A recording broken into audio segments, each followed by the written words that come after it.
자, 우리 1과부터 한번, 이 1과가 중요하거든요. 우리 제목을 한번 보시면, 영적으로 깨어나는 죄인.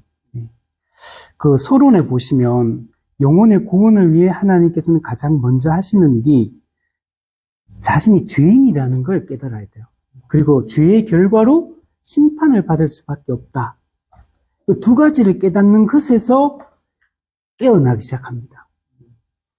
우리 죄인은 다 타락한 존재이기 때문에 영적으로 죽은 존재거든요. 허물과 죄로 죽은. 그래서 에베소서 우리 그 3장인가 그게 보면 4장인가 영적으로 무감각해요.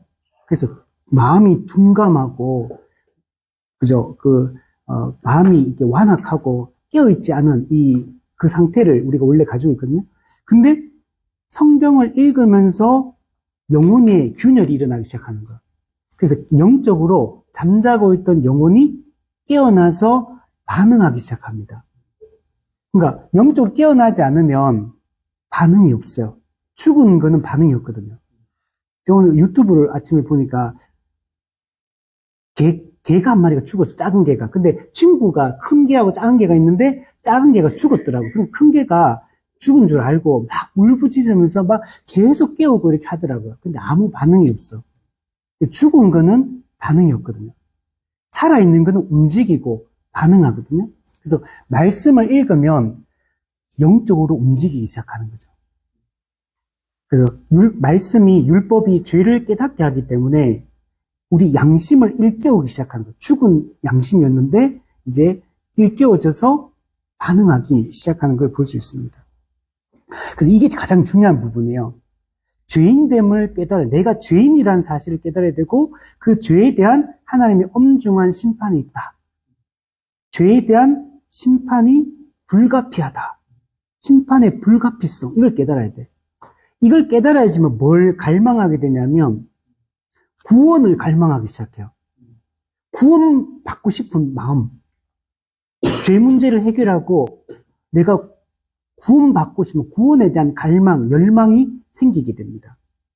모든 사람은 이 과정을 통해서 결국 회심을 하게 됩니다. 만약 이 과정이 없다면 회심하지 않은 겁니다, 사실은. 우리 교회 안에도 보면 내가 나의 죄인됨에 대한 깊은 인식이 없는 그리스도인들, 교회 다니는 분들 많거든요. 심판에 대한 두려움이 없어요. 반드시 이 두 가지, 죄인됨에 대한 자각, 심판의 불가피성, 심판의 엄중함. 여기서 엄청난 두려움을 느껴야 돼. 내가 지금 이렇게 있다는 큰일 나겠구나, 멸망하는구나 라는 걸 느껴야지만 이 문제를 해결하고 싶은 열망이 생기고 구원받아야 될 필요성을 깨닫게 되는 겁니다. 이게 일과에서 아주 중요한 부분이다. 그래서 한 죄인이 영적으로 깨어나는 이 과정을 이제 보여주고 있습니다. 자, 근데 이 영혼의 비참함을 깨닫고, 죄의 비참함을 깨닫고 이게 하는 게, 내 때문에, 나의 어떤 의지나, 나의 노력이나 이걸로 되는 게 아니에요. 말씀을 통해 성령의 책망하는 역사가 있어요. 성령의 역사로 죄를 책망하기 시작합니다. 죄를 깨닫게 하는 거예요. 그래서 성령에 의해서 이 회심의 역사가 일어나는 거지, 내가 좀 더 다른 사람보다 좀 착한 마음이 있거나 좀 더 마음이 부드러워서 내가 회개하는 게 아니에요. 죄인은 전적으로 타락했기 때문에 스스로 자신의 죄인됨이나 심판에 대한 두려움 절대로 안 느껴요. 깨달을 수가 없어요. 반응 자체를, 죽어 있는 존재는 반응할 수가 없어. 근데 우리가 여기서 이제 칼빈주의, 알미니안주의의 교리가 이제 형격하게 차이가 나기 시작합니다. 칼빈주의는 전적 타락을 얘기하는데 알미니안주의는 부분적 타락을 얘기하기 때문에 인간의 선함에 대한 선을 선택할 수 있는 가능성을 이야기하는 것. 근데 우리 칼빈주의에서, 개혁주의에서는 그게 아니고 전적으로 타락했고, 전적으로 무능력, 죄를 깨닫고 반응할 수 있는 능력 자체가 없다. 선한 것이 우리 내부로부터 나올 수가 없어요. 그래서 여기서 알미니안주의, 칼빈주의 교리가 많이 달라. 크게 달라집니다. 자, 어쨌든 간에, 그래서 영적인 영적인 죽음의 잠에서 이제 영적 각성이 일어나기 시작했다. 근데 영적 각성이 일어나니까 뭐냐면 탄식할 수밖에 없어. 왜냐면 내 상태가 절망적이거든. 탄식할 수밖에 없고 깊은 고뇌에 빠질 수밖에 없어. 내가 죄인이기 때문에 심판받고 저주받고 진노 지옥 가야 된다는 사실 깨달았는데 해결할 방법이 없거든. 그렇기 때문에 엄청난 두려움과 고뇌에 빠지게 됩니다. 여기서부터 구원이 이제 시작되는 거예요. 물론 우리가 실제로 좁은 문을 통과 참된 회개를 통해 십자가를 체험하고 죄짐이 그때 떨어져 나가거든요. 근데 그때가 실제로 그 사람이 거듭나는 게 맞아. 그런데 그러면 이 일과에서 나오는 영적으로 깨어난 이 상태는 그러면 구원과 아무 상관이 없는 거냐라고 볼 수 없다는 거예요. 우리 복음의 기초할 때 했는지 모르겠는데 믿음은 즉각적 측면이 있고 과정적 측면이 있어요. 한 죄인이 깨어나고 구원에 이르는 과정들은 과정을 통해서 되는 거지 그 과정 없이 되는 게 아니에요. 어떤 사람이 교회 한 가보자 해가지고 교회 가서 설교 한번 듣다가 수련회담 참석해 보다가 뭐 말씀을 배워보기도 하고 근데 아직은 잘 몰라. 근데 자꾸 들으면서 지식도 들어오고 그 예배 드리면서 뭔가 또 찬양 부르면서 뭔가 또 느끼기 시작하고 얘기 들으면 또 깨닫는 것도 있고 근데 아직까지는 확신이 없어. 근데 그 과정을 통해 점점 말씀을 배우고 성도와 교제하고 이 과정을 통해서 어느 순간에 복음이 진짜 믿어지고 깨달아지고 그리고 그게 진짜 감정적으로도 신앙 정서가 생기기 시작하는 거예요. 이게 그래서 마음이 뜨겁고 이렇게 기쁘고 그죠? 소망이 생기고 이런 확신이 생기고 이런 과정이 있는 거야. 구원의 확신도 근데 갑자기 100% 구원의 확신 이런 거 없어요. 말씀을 배우고 듣고 회심하고 난 이후에도 계속 회심하고 난 이후에도 회심했다고 그 순간 구원의 확신 딱 오는 사람도 있지만 그렇지 않은 사람도 많아. 사람마다 다르거든요. 그래서 구원의 확신도 점점 말씀을 배우고 진리를 알아가면서 점점 확신해 가는 거야, 사실은. 물론 그 구원의 확신이 100% 있다고 구원받았고 구원의 확신이 지금 약하다고 해서 구원 안 받은 건 아니에요. 어떤 사람은 이미 거듭났는데 구원의 확신이 매우 약할 수도 있어, 아직까지. 그런 것도 가능해요. 그래서 이제 이런 우리가 어느 하나의 케이스로 이렇게 한정 지을 수는 없다. 근데 이런 과정이 전부 다 한 사람이 죄인이 깨어나고 구원에 이르는 이것도 하나의 과정이다. 이 과정이 반드시 필요하다. 이렇게 우리가 생각을 해야 됩니다. 그래서 이 철로역정에서 고민이 되는 지점이 그거예요. 이 사람 언제 거듭났습니까? 언제 회심했습니까? 라고 말 때 결정적으로는 십자가를 통해 회개와 십자가 체험을 통해 회심이 일어난 게 맞아. 그런데 그 이전에 이 일과부터 깨어나고 이 과정 속에서 말씀을 배우고 빛을 따라 순종하며 나아가고 이 과정들 이것도 부정할 수 없는 것. 이런 과정을 통해 그 단계에 이르기 때문에 그래서 이 과정을 우리가 무시해서는 안 되고 이 과정을 그래서 교회 안에 어떤 사람도 우리가 함부로 생각하면 안 된다는 거예요. 그래서 한 사람 한 사람이 다 어떤 과정에 있는 거예요, 지금. 그래서 그 사람 어떻게 도울까 우리 고민을 해야 되는 거죠. 자, 우리 내용을 한번 보면 나는 이 세상의 광야를 걷고 있었다. 나는 누굽니까? 지난주에 얘기했죠. 이 철로역정 어떻게 기록됐다? 1인칭 관찰자 시점으로 기록됐다 그랬죠.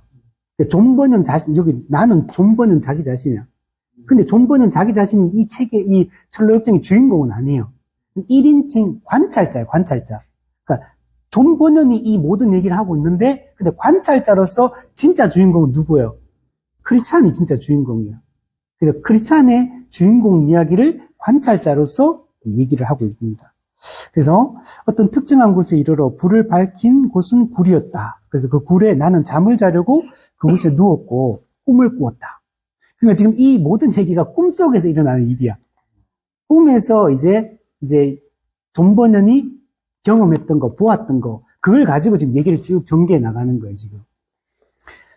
그래서 나는 꿈속에서 한 남자가 누더기 옷을 입고 한 곳에 서 있는 것을 보았다. 여기 중요한 거야. 한 남자. 아직 이름이 없어. 그냥 어떤 남자. 이렇게. 그리고 누더기 옷을 입고 있어요. 그리고 한 곳에 그냥 우두커니 서 있었습니다. 자, 그러니까 철학정을 볼 때는 이게 우화기 때문에 이미지를 계속 연상을 해야 돼. 지금 어떤 장면. 그래서 제가 지난주 얘기했던 게 애니메이션 그 철로역정을 보면은 이제 그 영상이 우리가 머릿속에 있으면 이 이미지를 따라가기가 좋아요. 그때 이 장면이구나. 어느 정도 이게 똑같진 않아. 그거는 축약돼서 영화가 만들어졌기 때문에 간단하지만, 근데 거기는 조금 물론 시작은, 이렇게 시작은 안 하지만, 그냥 이제 기본 그 어떤 이미지를 연상하면서 갈 수 있어요. 그래서 그걸 꼭 한번, 여러 번 반복해서 한번 보면서 따라가면 좋을 것 같아요. 자, 그래서 한 남자다, 이 말은, 이 사람 아직 구원 못 받았다는 얘기예요. 아직까지 성령의 효력 있는 부르심, 효과적인 부르심을 아직 받지 않은 한 죄인이란 말이에요. 한 남자라는 얘기예요. 한 죄인이고, 이런 상태의 한 남자가 있는 거예요. 근데 이 사람이 누더기 옷을 입고 있다. 깨끗한 옷, 이런 흰 옷, 이런 거 입고 있는 게 아니에요. 남루한 옷, 누더기 옷. 이 말은 아직 이 사람은 더러운 옷을 입고 있다는 얘기잖아요. 죄 문제가 해결이 안 됐다는 얘기예요. 아직 의로움이 없는 이런 사람이다 라고 얘기를 할 수 있습니다. 그 사람이 한 곳에 서 있었습니다. 근데 이 남자는 자신의 집 방향에서 얼굴을 돌리고 있었고 손에는 책 하나를 들고 있었다. 손에 책을 가지고, 이 책은 무슨 책입니까? 성경책이에요. 그러니까 이 철로역정이 이 성경책을 손에 갖게 된 거야. 어떻게 경로를 갖게 된지 모르지만 성경책을 갖게 되었고 성경책을 읽기 시작한 거야. 성경책을 읽은 결과가 뭐냐? 자신의 집 방향에서 얼굴을 돌리고 있다. 자신의 집은 자기 사랑하는 아들이 있고 아내가 있고 자신의 모든 게 그게 다 있잖아. 자기 삶의 전부거든, 그 집이. 가족이 전부잖아요. 근데 이 집 방향에서 얼굴을 돌리고 있어. 오히려 향해야 될 것 같은데 돌리고 있죠. 왜 그러냐면 성경을 읽고 이제 죄를 깨닫게 되고 영적으로 깨어나기 시작하니까 이 집이 여기 상징하는 이 멸망의 도시에 있는 자기 집, 이 세상에 있는 자기 현 상태, 이게 얼마나 죄악된 것인지를 깨닫게 된 거예요. 그래서 죄악된 삶, 죄악된 세상, 이 세속적 즐거움, 어쩌면 죄 그 자체, 이걸 미워하고 이것을 이제 거부하기 시작하는 거. 영적으로 율법은 죄를 깨닫게 한다 그러잖아요. 죄를 깨달으면 이 죄에 대한 미워하는 마음, 죄를 혐오하는 마음, 이 세속에 속한 하나님께 속하지 않은 것들에 대한 거부감, 이게 생기기 시작해요. 그리고 나는 이것을 이제 더 이상 얼굴을 돌리잖아요. 관심을 안 두겠다는 거야. 이 세상을 사랑치 말며 그러잖아요. 이 세상에 있는 것은 육신의 정욕과 안목의 정욕과 이생의 자랑이다. 여기에 나는 관심을 두지 않겠다. 이게 나한테 이제는 의미가 없다. 이것은 오히려 나를 무너뜨리는 거고 하는 거기 때문에 나는 여기에 관심을 두지 않고 이제 떠나겠다. 이 굳은 마음을 여기서 이제 보여줍니다. 그러니까 엄청난 변화인 거예요.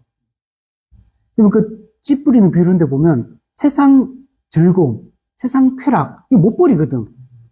돌밭 같은 경우는 고난 때문에 떠나는 거고, 가시떨기가 그거예요. 세상 즐거움, 세상이 주는 쾌락, 미련을 못 버리는 거야. 교회 갈까 말까, 예수님 믿을까 말까, 그 세상이 주는 즐거움이 있거든. 여기서 내가 누리던 것들이 있거든. 이거 못 떠나고 못 버리는 걸 얘기하는 거야. 근데 지금 이 사람 어때요? 딱 돌린 거야. 이런 사람이 만약에 교회에 어떤 사람이 갑자기 한 청년이 왔어. 근데 청년 왔는데, 시간이 한 달, 두 달 지났는데, 이런 모습이 막 나타나기 시작해. 그러면 우리는 어떻게 생각하겠어요? 이 사람에게 뭔가 일어난다. 이제 엄청난 변화가 일어나고, 우리 이 사람 회심한 거 아닌가? 뭐 이렇게 생각할 거야. 거듭난 것 같다. 과거의 그 세속에 속한 것들을 부정하고 떠나니까. 일어나기 시작하는 거. 근데 우리 교회 안에도 보면, 근데 아무리 봐도 이런 게 안 일어난 사람들이 많아요. 그죠? 시간을 어디 쓰는지, 그의 관심사가 어디 있는지, 어떤 얘기를 자주 하는지, 그죠? 이거 막 말씀 배우자, 뭐 이런 거 하면 눈이 막 그리 멍텅해졌다가, 그죠? 막 딴 얘기하면 눈이 초롱초롱해. 그런 사람 있잖아요. 그런 얘기 막 즐거워하고 막 생동감이 넘치고. 제가 예전에 청년대학부 사회 갈 때 부목사 때, 그래서 이제 저녁에 리더 모임 이렇게 저녁에 이제 끝나고 나면 6시부터 이제 9시까지 리더 모임을 주일날 항상 했었거든요. 그러면 임원들하고 리더를 한 20명 정도 이렇게 됐었는데, 그 하면은, 그 중에 리더 중에 한 자매가 있었는데, 이 친구 늘 밝아.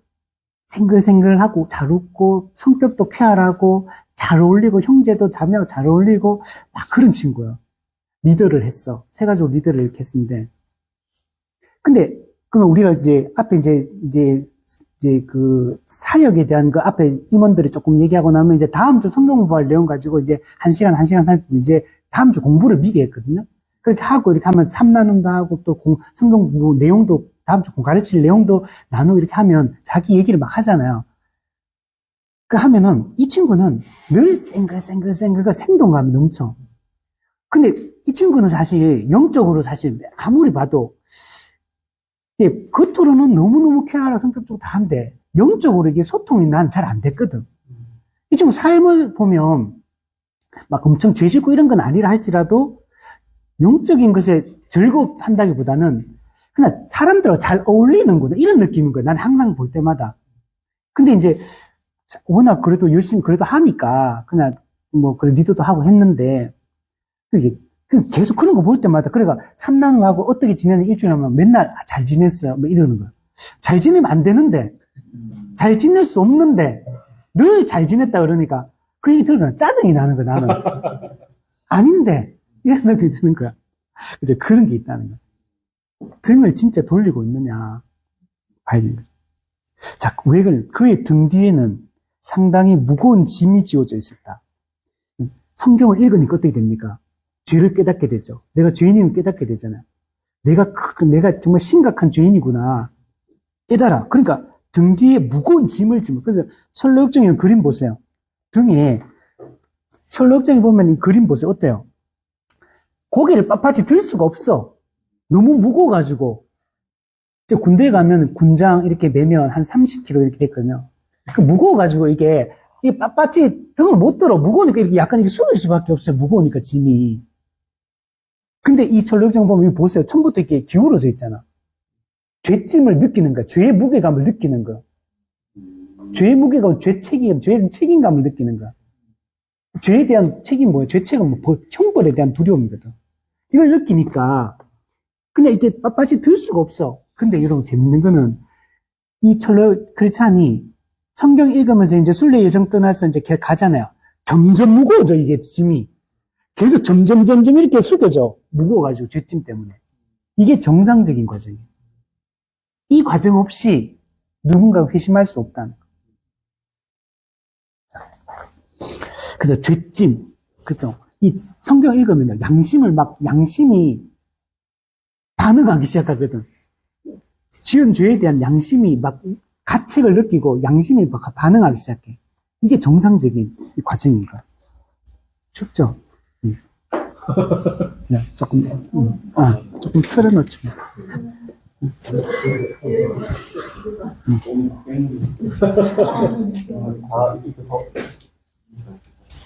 진도가 빨리 나가는데 너무 천천히 하는 거야.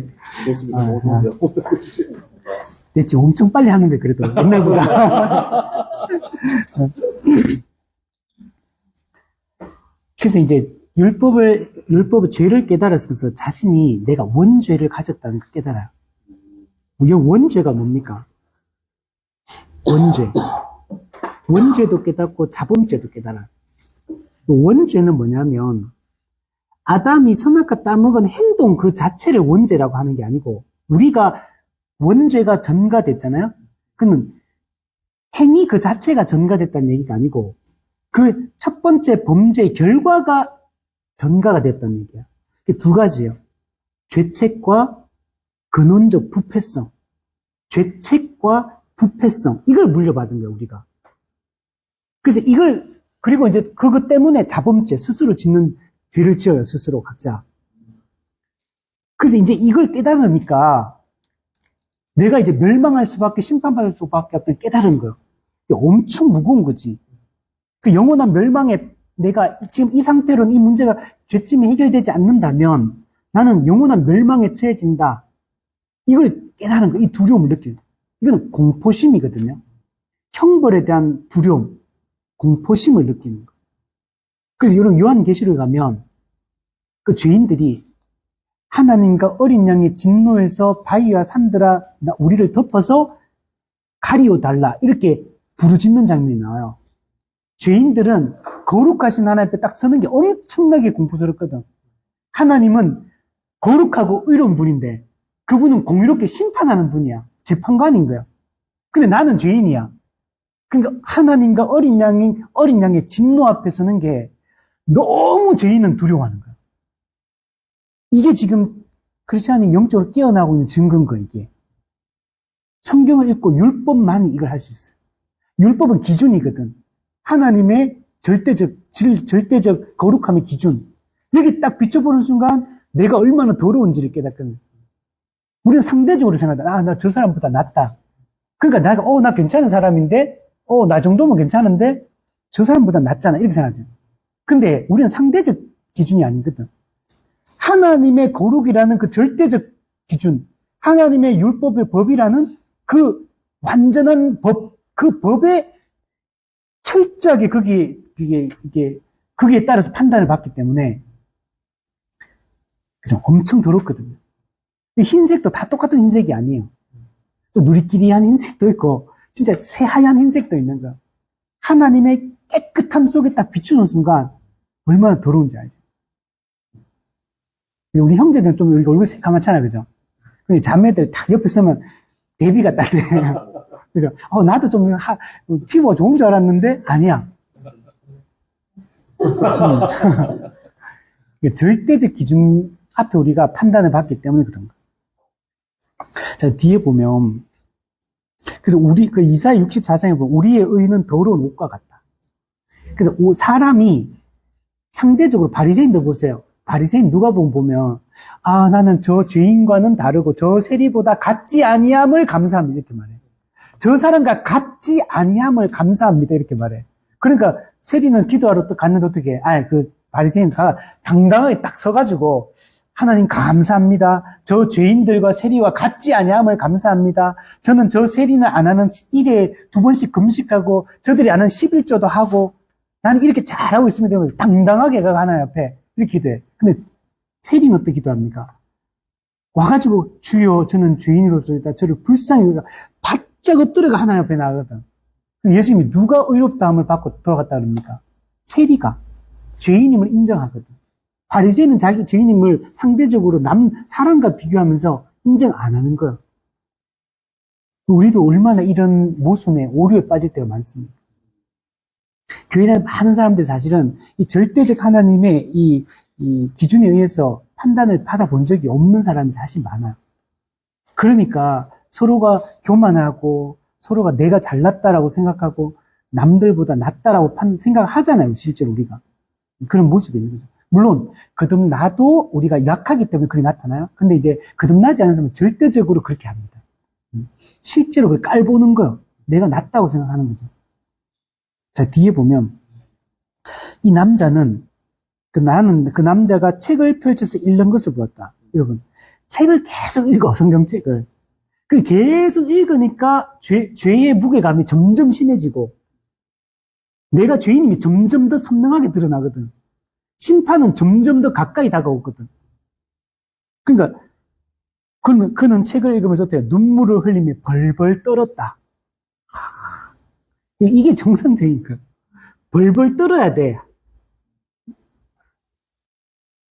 저도 이거 철로역정 처음에 이제 공부하면서 나는 이 과정이 있었나? 이런 생각 막 드는 거야. 나 그렇게 근데 또 그래서 그때 고민했어요. 나 그도 만났나 그러면? 나 이 과정 안 거친 것 같은데 이런 느낌이 딱 드는 거야. 근데 사실은 또 우리가 막 겉으로 표현되지 않더라도 진심으로 우리가 인정해야 하잖아.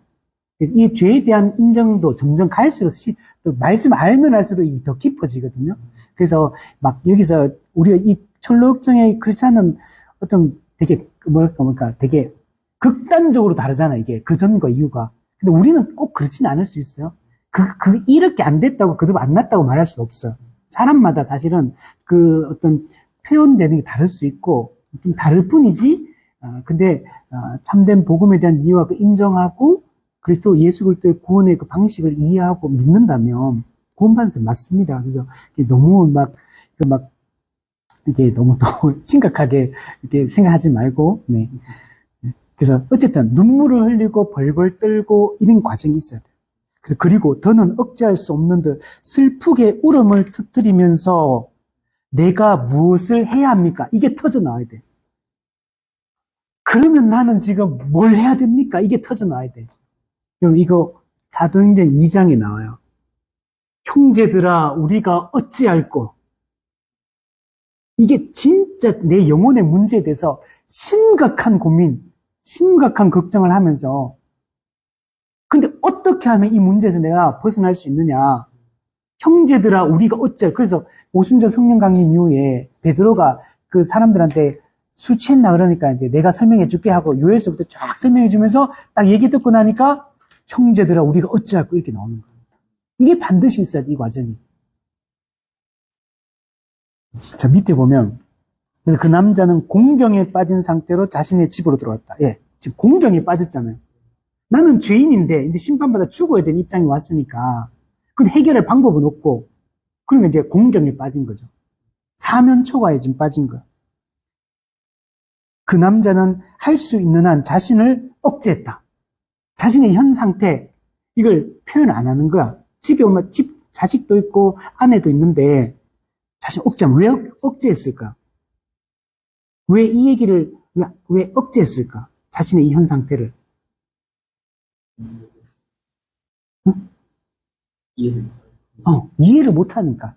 지금 아내와 아들들한테 이걸 얘기해도 이 자신의 이 괴로움을, 이 죄짐의 무게를 이해할 수 없다고 생각하기 때문에 그래서 억제를 하는 겁니다.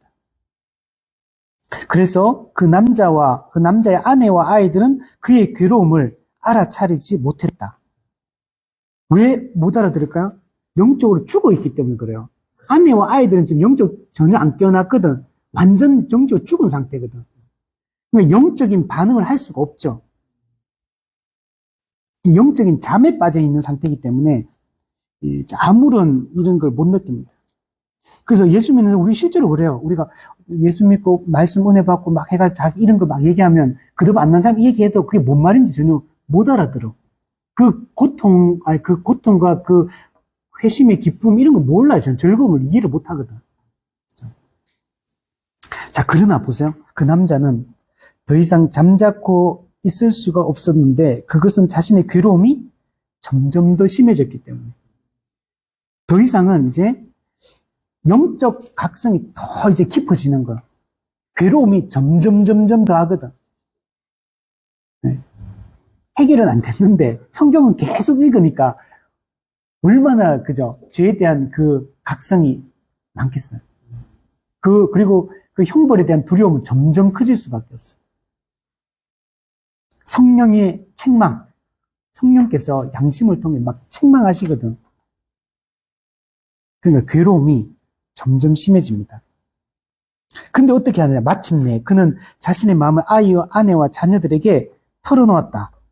왜 털어놓을까요? 견딜 수 없어서. 자기 자신의 상태를 견딜 수 없어서. 그것도 맞아요. 너무 이제 괴로운. 근데 이 얘기를 아까도 말했죠. 근데 견딜 수 없지만 이 얘기 해도 못 알아들을 텐데. 못 알아들을 텐데도 또 얘기를 해. 못 알아듣는 거 알거든. 아무런 낌새를 잘 못 느껴. 우리는 보면은, 우리 그렇잖아요. 우리 예를 들면 부부다.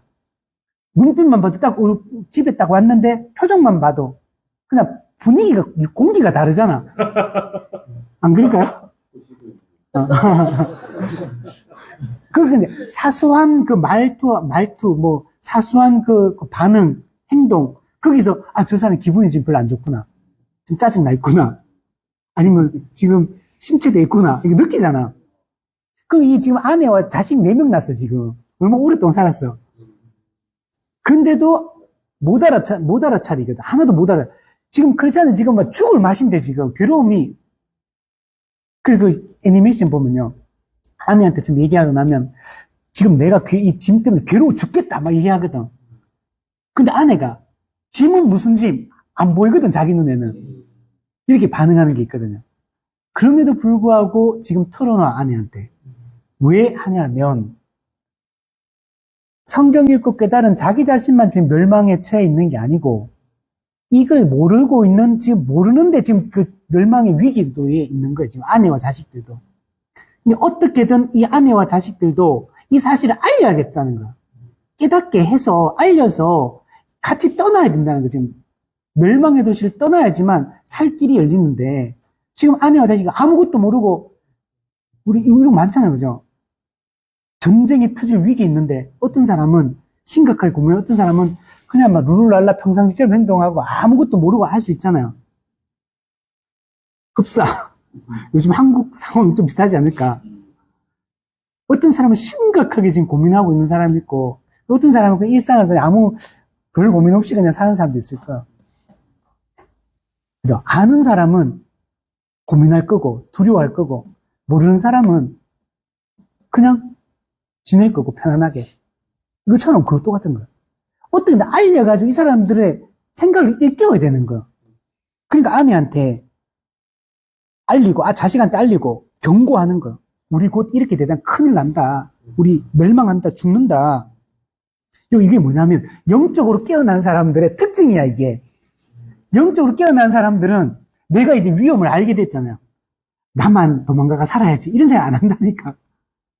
영적으로 깨어나기 시작하면 이걸 막 사람들 알리고 싶은 거예요. 파수꾼처럼 막 알려서 사람들 깨워야 된다. 큰일 났다. 우리 이렇게 있을 때가 아니다. 지금 우리 지금 돈 벌고 지금 시집가고 장가가고 할 때가 아니다. 지금 빨리 지금 시급하게 해결해야 될 문제가 있다. 이런 반응이 나올 수밖에 없는 거예요. 깨달았기 때문에. 아직 구원도 안 받았어. 아직까지 구원의 방법도 몰라. 그런데 지금 상황이 심각한 상황이라는 건 알게 된 거예요. 위험하다는 걸, 위험을 깊이 감지하고 있는 거예요, 지금. 그래서 사랑하는 아내여 귀여운 자녀들아 등에 지운 짐 때문에 큰 파멸에 지금 빠져 있다. 더욱이 내가 확실히 듣기로는 우리가 사는 도성 이게 뭐냐? 이게 나중에는 멸망의 도시. 옛날에는 이걸 장망성이라고 해요. 장차 망할 도성. 이 세상을 상징해요. 요한계시록 큰 성 바벨론. 우리가 사는 도성이 하늘에서 내려온 불로 타버린다. 이 불이 하늘로부터 온대. 그러면 이건 누구에 의한 심판이라는 거예요? 하나님에 의한 하늘로부터 내려오는 공의의 심판이라는 걸 말하는 거예요. 근데 불로 타버린다. 그럼 불이 떨어진다는 거 성경에 어디 나옵니까? 요한계시록 19장 20장. 하나님으로부터 나중에 최후 심판 때 불과 유황이 떨어져요. 그리고 불과 유황이 타는 못에 떨어져. 못이 그 지옥이거든요. 불과 유황이 타는 못, 불못, 지옥, 둘째 사망. 여기 이제 이렇게 이 세상이 결국은 멸망한다는 걸 보여줘. 마태복음 25장 양과 염소 구분할 때 저주받은 자들에게 뭐라 그럽니까? 마귀와 그 사자들을 위하여 예비된 영원한 불에 들어가라. 지옥을 얘기해요. 근데 천국은 예비된 나라에 들어가라. 이렇게 하는데. 이렇게 된다는 걸 알게 된 거야. 성경을 통해서. 그러니까 가장 사랑하는 사람이잖아요. 그러니까 알려야 된다. 우리 그래서 전도하는 거예요. 전도 사실 우리도 이걸 알기 때문에. 그래서 보세요. 만약 피할 길을 찾지 못한다면 그러나 나는 아직 찾지 못했다 이러죠. 피할 길을 못 찾는다는 뭐예요? 죄 문제를 해결할 방법을 아직 모르는 거예요. 어떻게 이 멸망의 도시를 탈출할 수 있는지, 그래서 구원에 이를 수 있는지 아직 방법을 몰라요. 죄인임도 깨닫고 심판의 두려움도 느끼고 하지만 구원의 방법에 대한 아무런 방법이 없어요. 무기력. 그래서 성경에 보면 로마서에 우리가 아직 연약할 때, 연약하다는 말은 육체적으로 연약한 게 아니고 죄를 해결할 방법에 있어서 무기력하다는 얘기예요. 무력한 상태. 스스로의 힘으로는 죄 문제를 해결할 방법을 전혀 몰라. 그때 예수님 보내주셨다는 거예요. 그래서 우리는 모두 불 속으로 던져질 것이며 비참하게 멸망할 것이다. 이 크리스찬이 느끼는, 이 한 남자가 느끼는, 이 죄인이 느끼는 감정이 느껴지십니까? 이렇게 영적으로 깨어나기 시작합니다. 피할 길을 찾아야 우리는 구원받을 수 있다. 우리 영혼은 도피처 피할 길, 도피처 예수 그리스도. 이제 그분 찾아야 돼. 근데 몰라 지금. 지금 구원받고 싶은 거야. 여기서 벗어나고 싶은 거야. 이 말을 듣고 그에 가지고 무척 놀랐다. 놀랐는데 왜 놀랐냐면 이걸 깨달아가 놀란 게 아니고 그 자기 남자가 말한 것이 진실이라고 믿지 못해서가 아니다. 이 남자가 자기는 진짜 이 자기 남편이 진심으로 얘기한다는 거 믿는다는 거야. 그런데 그가 지금 정신착란을 일으키고 있다. 정신착란 일으켜가 지금 어떻게 보면 망상에 빠져가 지금 저 얘기를 진심으로 하고 있다. 지금 이렇게 얘기하는 거. 그러니까 쉽게 얘기하면 뭡니까? 지금 남편이 미쳤다고 생각하는 거예요, 지금. 자, 남자가 어떻게 했습니까? 심각한 두려움을 느끼고 아내와 아들도 살리고 자기도 살기 위해서 얘기를 했잖아. 우리 빨리 피해야 된다. 방법 찾자. 그러니까 경고를 하고 피할 걸 얘기했잖아요. 했는데 전혀 못 깨닫는 거야. 무슨 말인지 알겠죠? 아내와 아이들은 남자의 경고가 하나도 안 먹혀. 우리 전도할 때 보세요. 세상 사람들 보세요. 아무리 얘기해도 아무 반응이 없어. 경고가 통하지 않아. 왜? 남자와 이 아내와 아이들의 차이점 뭡니까? 성경을 읽었고, 성경을 읽음으로 죄의 질책을 받기 시작한 거예요. 성령을 통해서. 성령의 책망의 역사가 나타났기 때문에 죄를 인식하고 심판의 두려움을 느끼는데, 이 아내와 아이들은 성경을 읽지 않았기 때문에 죄를 깨닫지 못하고 성령의 질책의 역사가 없는 거예요. 그러니까 그냥 평온한 거야, 그냥. 천하태평하지, 지금. 지금 당장 이제 불이 하늘에서 떨어져가지고 그 구약성의 소돔과 고모라 보세요. 떨어지는 거 해도 사위들이 뭐라 합니까? 농담으로 여겼더라. 농담으로 여기는 거야, 이게.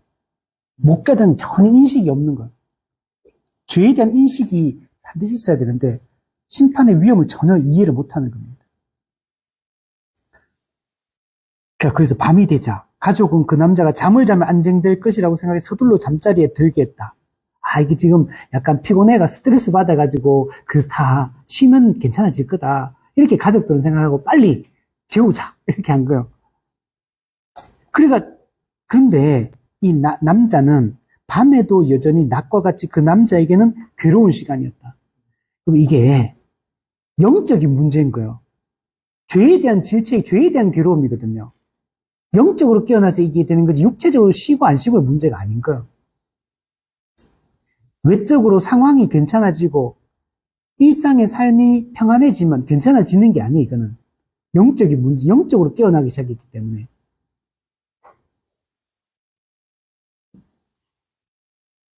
그 남자는 잠자는 대신에 그 한숨과 눈물로 밤을 보냈다.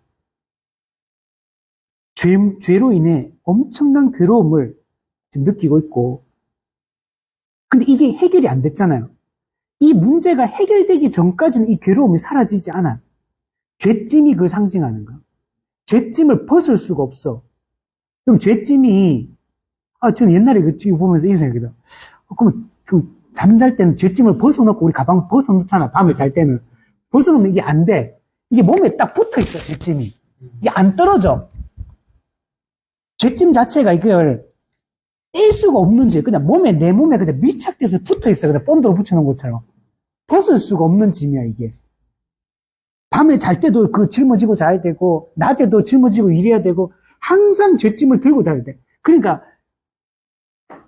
잠을 자도 괴롭고, 일을 하고 괴롭고, TV를 보고 있어도 괴롭고, 즐거운 취미생활 할 때도 괴롭고, 항상 괴로운 거야. 이게 지금 크리스찬의 이 한 남자의 지금 상태입니다. 아침이 되어 식구들은 그가 어떻게 되는지 알고 싶었다. 그러나 그 남자는 식구들에게 다시 같은 말을 했다. 그러니까 얼마나 아내 입장에서 절망했겠어. 여전히 미쳐있구나. 이렇게 생각했어. 식구들의 마음은 강팍해지기 시작했다. 처음에는 막 걱정하거든요. 근데 계속 이 얘기하고 자꾸 죄짐이 있다 그러고 막 저거 아내 입장 생각해보세요. 헛소리만 계속 하고 있는 거야 지금. 도무지 이해할 수 없는, 그죠? 이게 미쳤다고 말하지 않겠습니까? 남들은 지금 동네 사람들 아무도 얘기 안 하고 가족도 얘기 안 하고 친구도 얘기 안 하고 남들은 다 그냥 옛날하고 똑같이 그냥 즐겁게 그냥 이 세상 얘기하고 막 한데 갑자기 전혀 엉뚱한 얘기, 동네 사람이나 주변 사람 아무도 안 하는 얘기, 도무지 아무도 이해 못할 얘기를 자꾸 하고 있으니까 계속 이러지 않으면 이제 강박해져요. 이제 조롱하고 비웃고 무시하고 핍박하고 이제 이렇게 시작하는 거. 그 식구들은 그를 거칠게 다루면 그 정신착란 증세가 나을 것이라고 생각했다. 그래서 비난하고 경멸하고 막 이렇게 조롱하고 이제 막 이렇게 하는 거.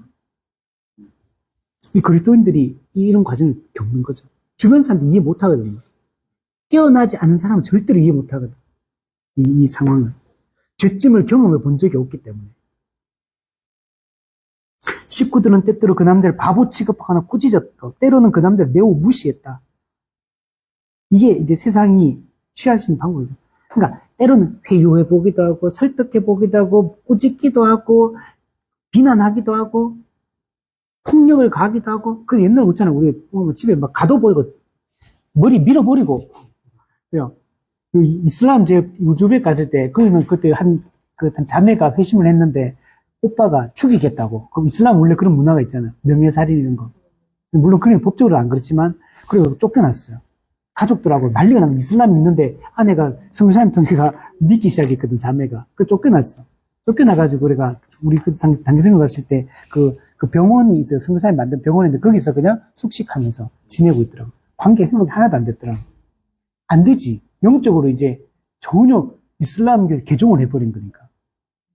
실제로 우리도 옛날에 이런 핍박을 많이 받았고, 요즘은 모르겠는데, 요즘도 있겠죠. 요즘도 그랬더니, 회심하면 가족이나 친구나 뭐, 핍박 받잖아요, 지금도. 그죠? 여기도 똑같은 거죠. 근데 이 남자는 어떻게 하면 기도하기 위해 자신의 방에 혼자 남아있었다. 왜냐면 이제는 가족들하고 있어도 즐겁지가 않아. 옛날에 하던 이제 뭐 야구하러 가도 이제 안 즐거워, 이제. 그죠?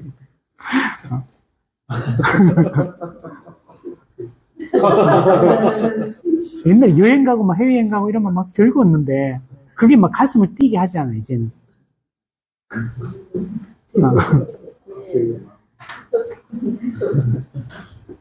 근데 그는 식구들을 불쌍하게 여기고 비참한 자신도 동정했다. 너무 이제 우리 이 상황에서 그냥 불쌍한 거지. 이제 죽어야 되니까. 그 남자는 들판을 혼자 거닐면서, 옛날에는 그냥 친구 만나가 그저 술 마시고 그냥 여행 다니고 이런 게 즐거웠는데, 취미생활하고 이제 이런 게 안 즐거운 거예요. 이제 그냥 들판을 홀로 다니고 계속 이 고민에 빠져 있는 거야. 때로는 성경을 읽기도 하고 기도하기도 했다. 성경 읽고 기도하는 거 왜 하겠습니까? 구원의 길을 찾기 위해서 빨리 이 문제를 해결해야 되거든. 그래서 어떻게든 이 가장 시급하고 절실한 문제를 해결하기 위한 나름의 노력을 하는 거지, 지금. 성경을 통해 깨달았잖아요. 그러니까 성경에서 답을 찾으려고 하는 거예요. 그래서 막 읽고, 그 남자는 그렇게 며칠을 보냈다. 근데 계속 읽고 하면서 죄책은 점점 심해지거든. 죄짐의 무게는 점점 심해져 오는데 아직 방법을 못 찾아. 그 남자는 들판을 그럼 책을 읽는 것 같았는데 자세히 보니 책을 읽을 수 없을 정도로 괴로워하고 있었다.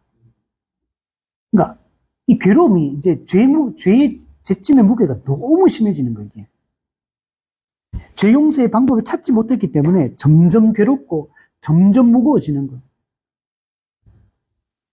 그리고 전에 했던 것처럼 내가 무엇을 어떻게 해야 구원을 얻을 수 있습니까? 라고 울부짖었다. 방법을 찾아야 되는데 도무지 모르겠는 거예요, 도무지. 그러니까 이제 할 수 있는 게 울부짖는 것밖에 없는 거예요, 이게. 울부짖는 게 어떤 게 아니라 그냥 고민하다가 이제는 울부짖고 어떻게 해야 됩니까? 막 이제 막 통곡하는 거예요, 이게 쉽게 얘기하면. 성경은 이게 애통한다, 애통한다. 우리 팔복에 보면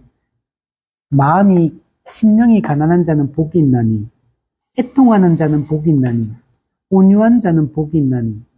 자, 가난한 자, 심령이 가난하다. 이 무슨 말입니까? 지금 요 상태가 심령이 가난한 상태야. 마음이 가난하다. 자기 죄인임을 깨닫게 됐어. 멸망에 지금 앞에 처해있다는 걸 알게 됐어. 해결 방법은 없어. 요 상태에 느끼는 마음이 지금 가난해져 있는 거야. 마음이 지금 가난해진 상태. 그러니까 할 수 있는 거 뭐밖에 없어.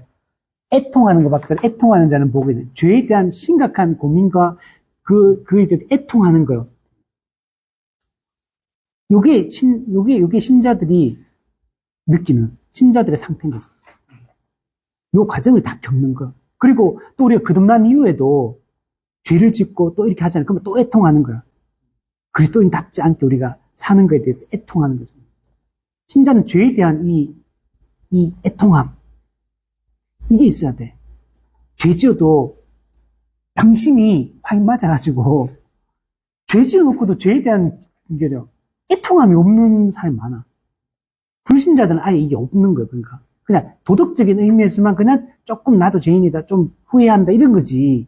성경에서 말하는 이 죄에 대한 애통함이 아니에요. 이거는 내 지옥 간다는 거기서 느끼는 애통함이거든. 이런 게 불신자들은 없잖아요. 불신자도 죄인인 거 인정합니까? 네, 인정합니다. 근데 당신은 영원히 지옥 가다 할 말은 죄 이렇게 하면은 그렇게 큰 죄는 안 지었는데 작은 죄는 많이 지어도 내가 왜 영원히 지옥 가서 고통받아야 될 정도로 죄는 짓지 않았다. 이게 세상 사람들의 생각이에요. 그렇잖아요. 근데 지금 그걸 지금 크리스천은 느끼고 있는 거예요. 그래서 울부짖는 거, 영적으로 깊은 탄식과 고뇌를 하고 있는 겁니다. 그래서 이 하나님의 진노, 심판, 이 두려워하면서 울부짖으며 지금 애통해하고 있는 거예요. 이거밖에 할 게 없어. 왜 아무것도 할 수 있는 게 없거든. 알기는 알겠는데 뭘 어떻게 해야 되느냐. 애통하는 거 외에는 방법이 없어. 할 수 있는 것 자체가 아무것도 없어, 지금 애통하는 거 외에는. 근데 애통한다고 구원받는 게 아니거든. 그냥 절망과, 우리 복음을 읽어보자. 절망과 탄식뿐이다. 그럼 탄식하는 거야, 그냥. 이거 외에는 할 게 없어. 방법이 없거든, 자기가.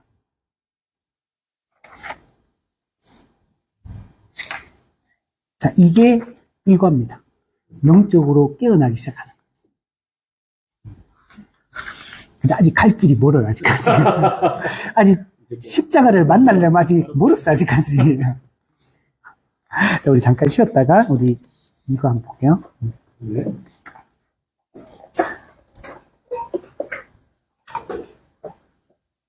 자, 2과는 이제 전도자에 대한 얘기입니다. 2과가 되게 중요합니다. 그 서론에 보면 이게 이제 중요한데, 어디로 가야 할지 모르는 그 남자에게 전도자가 나타났다. 이 남자는 성경을 읽으면서 죄인됨을 자각하고 심판의 엄중함, 자기가 심판 앞에 놓여 있다는 사실을 깨달았어요. 여기 이 멸망의 도시에 계속 있으면 불과 유황에 의해서 장차 영원한 멸망에 처해진다. 여기를 빨리 탈출해야 된다. 이까지는 알게 됐어. 그런데 어떻게 해야 되는지는 모르는 상태예요. 그래서 많은 사람들이 지금 어디로 가야 할지 모르는 상태에 있는 사람들이 많아요. 전도자가 이 방향을 지시해 주는 역할이에요. 전도자가 진짜 중요합니다. 전도자가 방향을 어디로 가야 되는지 방향을 지시해 주지 않으면 죄인됨을 자각했다 하더라도 그냥 그 자리에서 자기가 할 수 있는 게 아무것도 없어요. 그냥 우왕좌왕 하는 것밖에 못해요. 많은 경우에 교회를 오래 다녔어도 이 상태에 머물러 있는 사람들이 많아요. 그냥 여전히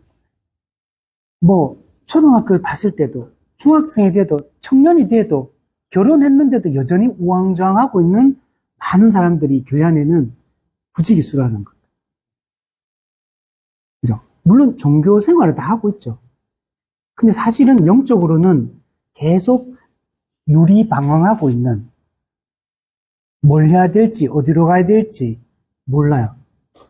그렇기 때문에 그냥 그 사람들은 이 세상의 일에 집중하게 됩니다. 영적으로는 늘 그냥 그 상태예요. 제자리 걸음하고 있는. 이런 사람 많죠? 자, 그래서 밑에 보시면, 나는 그 남자가 이곳저곳을 바라보는 것을 보았다. 이곳저곳을 왜 보겠습니까? 일로 가야 되나, 절로 가야 되나, 이렇게 해야 되나, 저렇게 해야 되나, 계속 고민하는 거예요. 그래서. 뭔가 하긴 해야 되는데, 왜? 여기 계속 머물러 있을 수가 없어. 왜냐면, 멸망의 도시고, 하늘에서 불이 이제 곧 떨어진다는 걸 알고 있기 때문에. 근데 빨리 탈출해야 되는데, 어디로 탈출해야지 안전한지를 모르는 거예요, 그러니까. 이곳저곳을 계속 바라보여. 그는 마치 달려가고 싶어 하는 것 같았다. 빨리 뭔가 문제를 해결하기 위해서 빨리 액션을 취하고 뭔가 해야 된다고 생각한다. 달려갈 준비, 마음의 자세는 돼 있어. 그 어디로 뛰어야 되는지를 모르는 상태인 거예요, 지금. 그러나 그래서 그는 여전히 서 있었다. 그냥 그 자리에 가만히 서서 그냥 이렇게 고민하는 거 외에는 할 수 있는 게 없어요. 저 처음에 이 장면 보고, 야, 이게 너무 와닿더라고. 저도 회심하는 이 과정 속에 어릴 때부터 신앙이었지만, 저도 군대 제대하고 하나님을 만났거든요. 물론 신앙생활을 계속 했었죠. 계속 뭐 교회는 잘 다녔지만, 근데 제가 특히 고등학교 때 내가 하나님이 확신이 안 되는 거야. 교회는 계속 다니고 있는데 모르겠는 거야. 그래서 하나님 알고 싶고 알고는 싶고 만나고 싶고 뭔가 내가 변했으면 좋겠다 이 마음들은 다 가지고 있는데 근데 뭘 해야 될지를 모르는. 그래서 하나님께 그때 기도했던 게 하나님 저도 하나님 만나고 싶습니다. 또 다른 사람들은 다 하나님 만나가 저렇게 좋다 그러는데 나는 왜 이게 확신이 안 드냐고. 나는 왜 하나님 못 만나냐고. 그래서 하나님 제발 저를 좀 만나 주십시오. 이런 마음이었어요. 만나 달라고 하는데도 안 만나 주더라고. 이 상태가 제 고등학교 상태였어요. 근데 제대할 때도 못 만났어요, 아직까지. 근데 교회는 다니고, 그렇다고 해서 전혀 이렇게 막 부정한다 이런 것도 아니고, 만나고 싶고, 교회도 열심히 다니고, 할 건 다 해요. 교사도 하고 다 했어요. 근데 그 상태였죠. 근데 제대하고 나서 하나님 딱 만나고 나니까, 근데 그때부터 확신하게 된 거지. 제대하고 나서. 근데 그 이전에도 하나님이 함께 근데 만나고 나니까, 내가 몰랐을 뿐이지 하나님은 나와 계속 함께 하고 있었구나. 그거는 이제 깨닫게 되는 거죠. 우리 깨닫고 나면 그렇잖아요. 그 회심하는, 내가 깨닫는 그 시점부터 하나님이 나와 함께 하는 게 아니잖아. 창세전부터 나를 계획하셨고, 나는 하나님의 마음속에 언제나 있었고, 하나님 늘 나와 동행하고 있었고, 그걸 이제 깨닫게 되는 거지. 근데 내가 확신하는 시점은 이제 그 시점 있는 거죠. 사람들마다. 자, 근데 여기는 지금 그 일이 아직 안 일어난 거예요. 우리 보통 인격적 만남 그러잖아요. 그죠? 그게 아직 안 된 거야, 이 사람한테는. 여전히 어떻게 해야 될지 모르는 상태. 그래서 내 생각에 그는 어느 길로 가야 할지 모르는 것 같았다. 모르는 거. 그때 나는 전도자라는 사람이 그에게 다가와 무엇 때문에 우느냐고 묻는 것을 보았다. 자, 이 사람이 전도자를 찾아갔습니까? 전도자가 먼저 찾아온 거야. 전도자가 이 사람한테 찾아온 겁니다.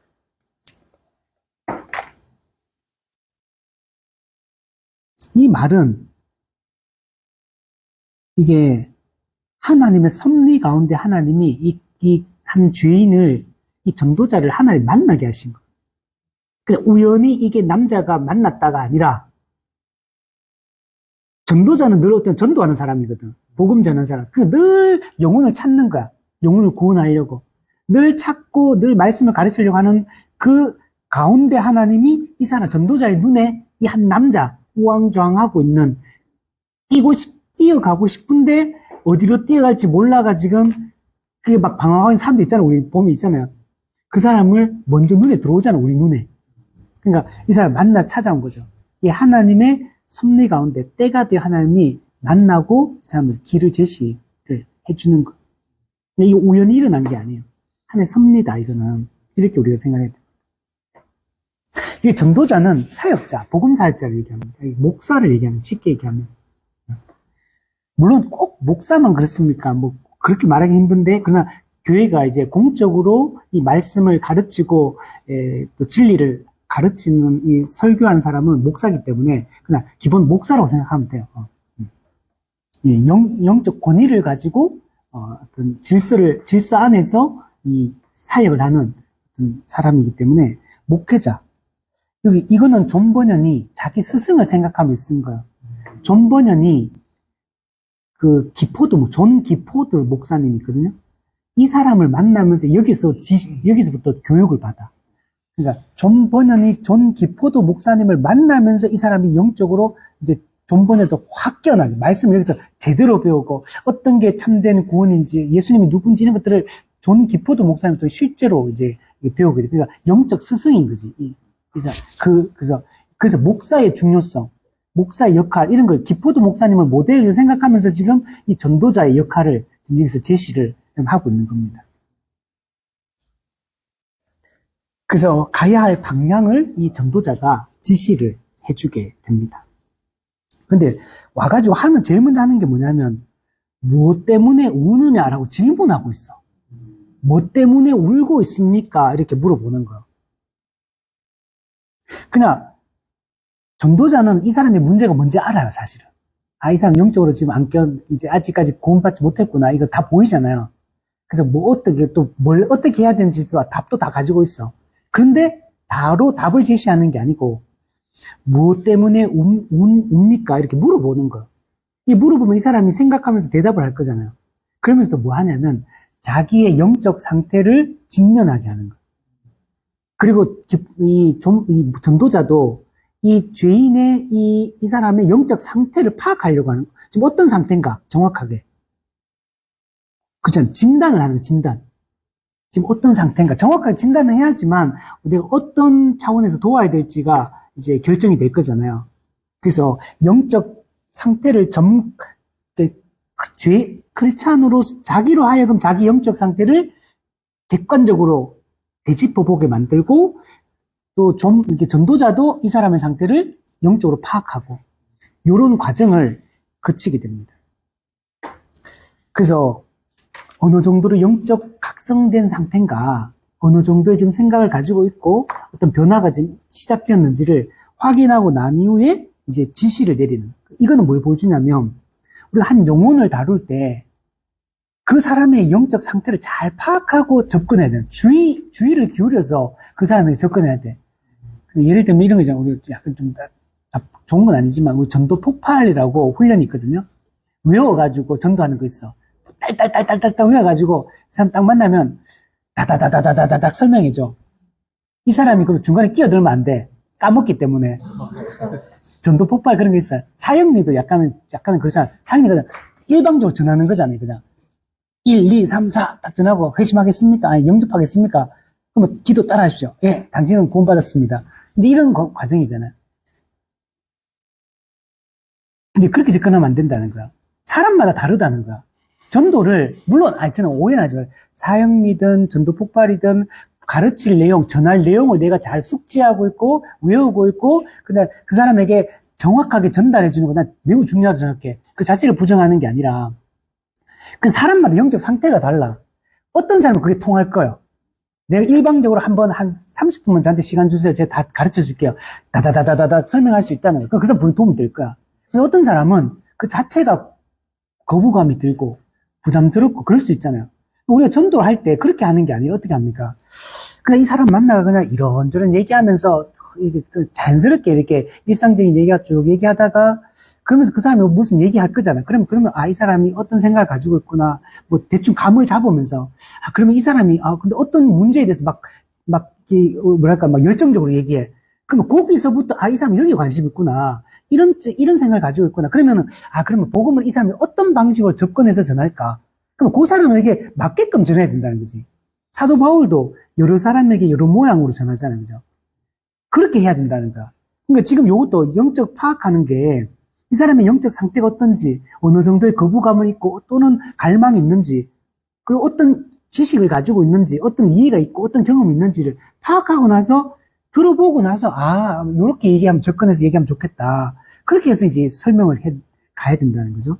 그래서 이런 진단을 하고 정확하게 진단하고 처방을 내려야 된다. 그래서 이 전도자는 일종의 영혼의 의사다 이렇게 표현하는 거예요. 영적 의사다.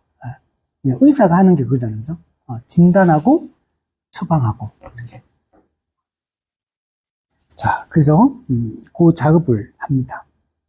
그래서 남자는 선생님 제가 가지고 있는 책에 의하면 저는 죽음의 정죄를 받게 되어 있으며 그 후 심판에 이르게 되어 있습니다. 즉 죄의 삭시 사망이라는 걸 깨달은 거야.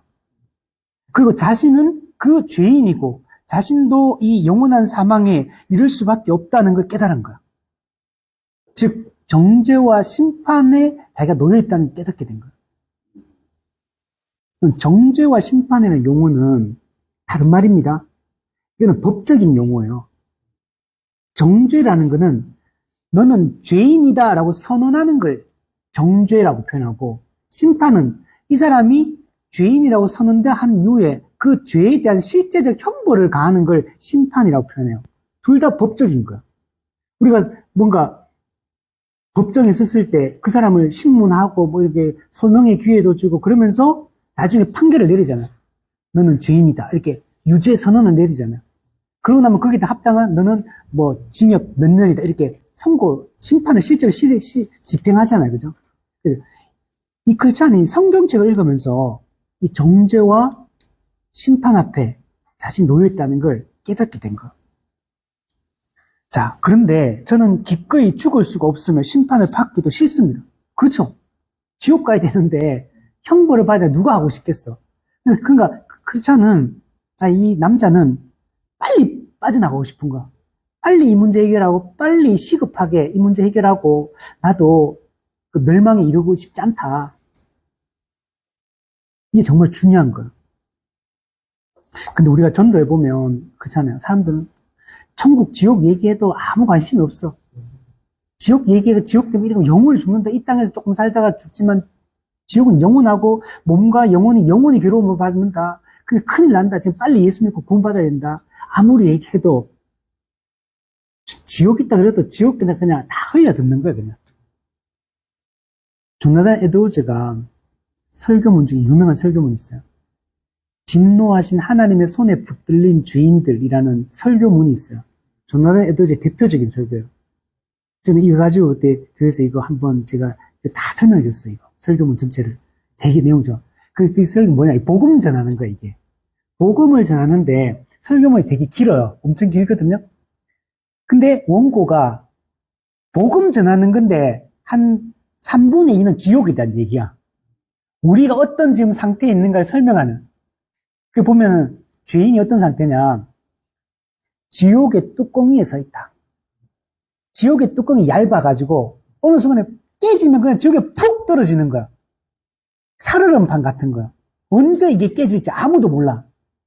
근데 어느 순간에 이게 지옥의 뚜껑 위에 지금 서 있기 때문에 죄인은 다 그 상태에 지금.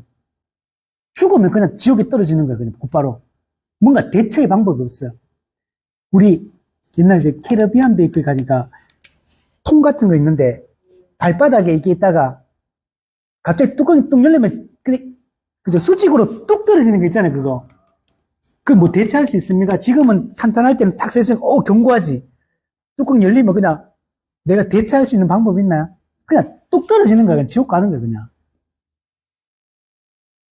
그리고 나서 나중에 예수님이 되게 마지막에 딱 예수님 얘기 잠깐 하고 끝내요. 그게 복음 전하는 방식이야. 전하의 도지가.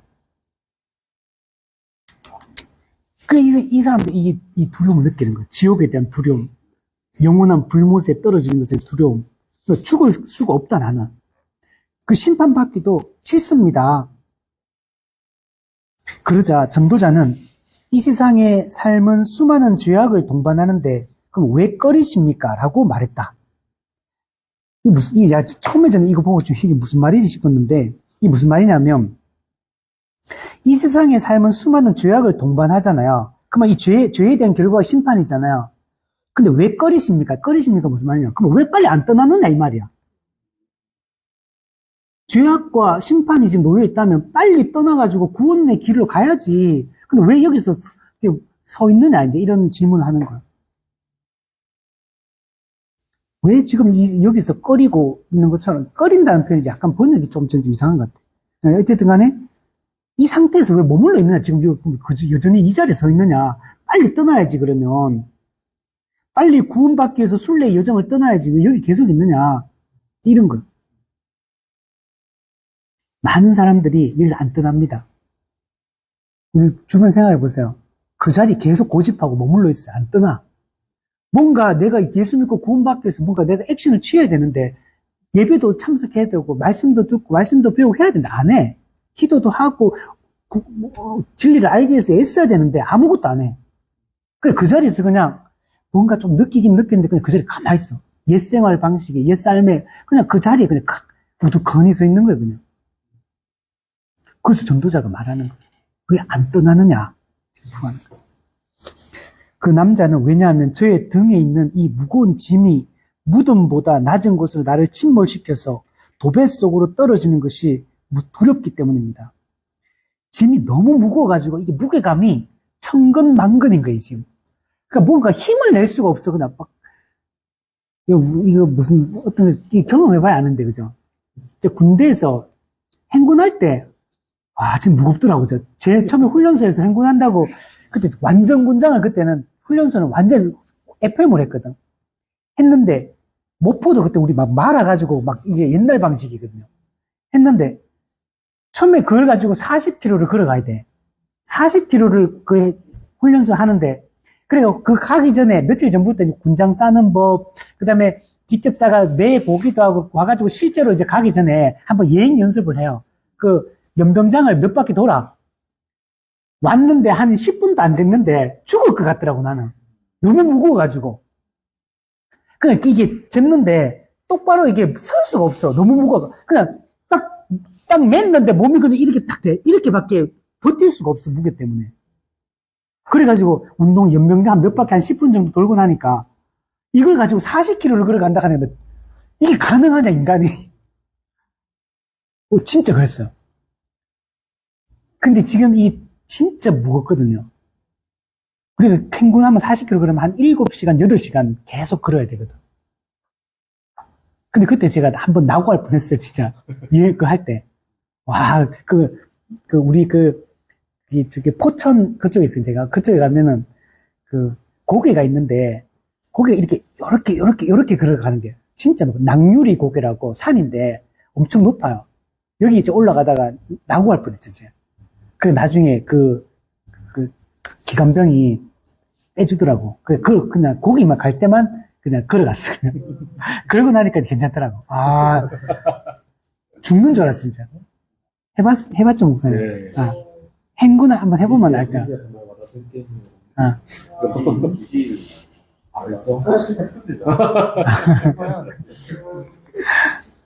이게 진짜 너무 무거운 거야. 무덤보다 낮은 곳으로 나를 그냥 쫙 가라앉게 하는 거야, 이 무게 때문에. 그러니까 이 나를 침몰시켜 도배 속으로 떨어지는 것이 두렵다. 이 도벳이 어떤 곳이 이사야 보면 몰렉신이잖아. 구약에 보면 몰렉, 어린아이 인신 제사 지내는 그 제사를 얘기해요. 이게 여기서 끔찍한 살육이 자행되는 거예요. 사람은 어린아이 죽여가지고 제사 지내는 거예요. 몰렉신에게. 그러니까 여기서 이게 뭐 도벳의 속으로 떨어진다. 내가 그냥 이 무게 때문에, 무거운 짐 때문에 그냥 끔찍하게 이제 이게 그냥 죽어가지고 이제 떨어지는 거. 이 심판을 이제 이렇게 생각한 거예요. 두렵다. 선생님, 저는 감옥에 가는 것도 견딜 수 없는데 영원한 그 심판에 이르는 거, 심판을 받는 건 분명히 저는 도무지 견딜 수 없을 겁니다. 그래서 그 얘기를 해요. 이런 생각들이 저를 눈물 나게 합니다. 이 눈물 나는 게 방법이 없어가지고, 해결할 방법이 없어가지고 탄식하는 거예요. 심판이 있는 것도 알게 됐고, 심판을 내 견딜 수 없는 것도 알게 됐어. 근데 피할 수 있는 길을 찾기는 찾고 있는데 아직 못 찾았어. 그래서 절망하는 거야. 그래서 눈물 흘리는 거 외에는 할 게 없는 거. 우리 예수님께서 말씀하실 때 지옥 간 사람들한테 이렇게 말해요. 슬피 울며 이를 갈게 될 것이다. 슬피 울며. 지옥 간 사람들이 느끼는 게 슬피 우는 거예요. 그리고 이를 가는 건 끝까지 대적하는 거예요. 이게.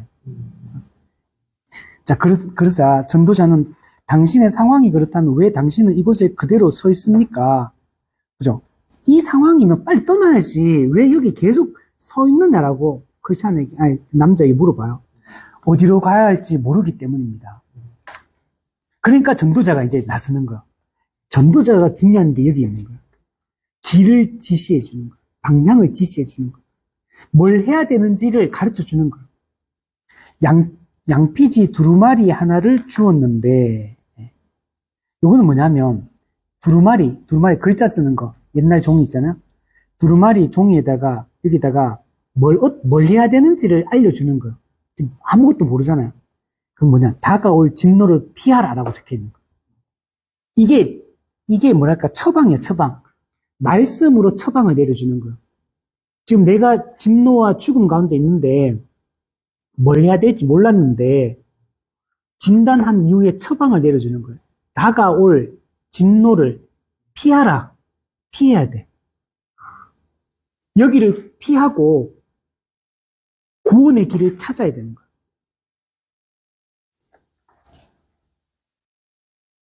이거는 다가올 진노를 피하는 경고예요, 경고.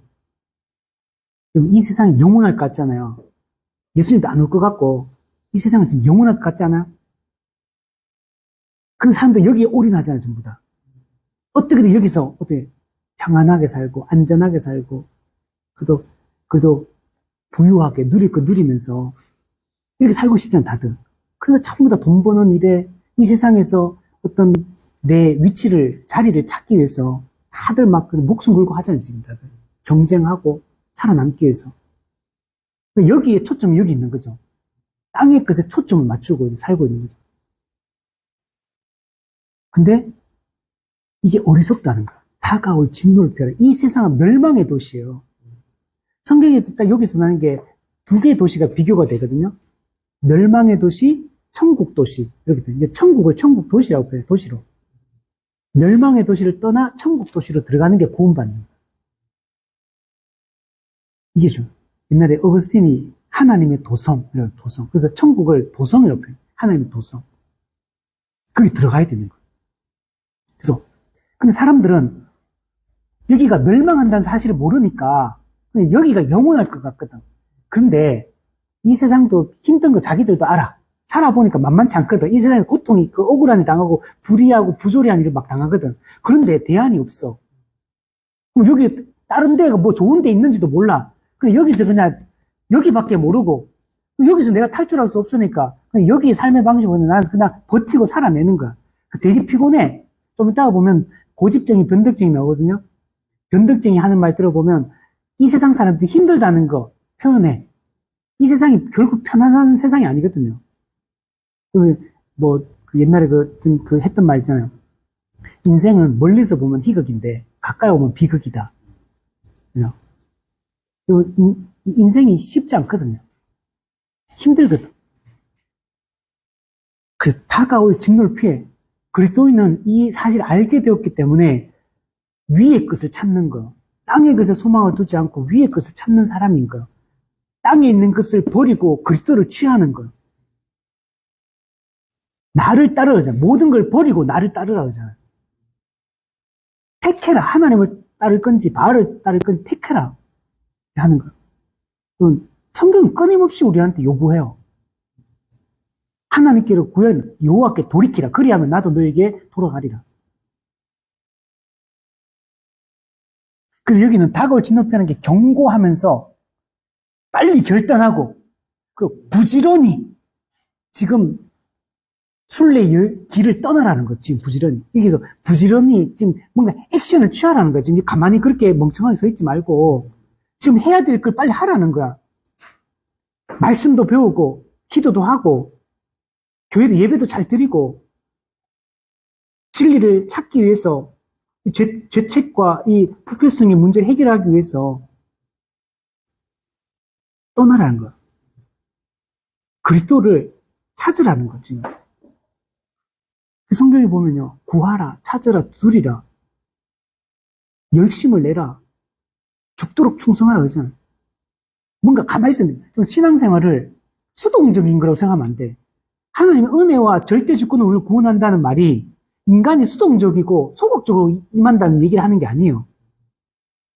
우리는 전적인 은혜와 절대 주권으로 우리 구원받는 게 맞아. 우리 칼빈주의에서 그게 수동적이고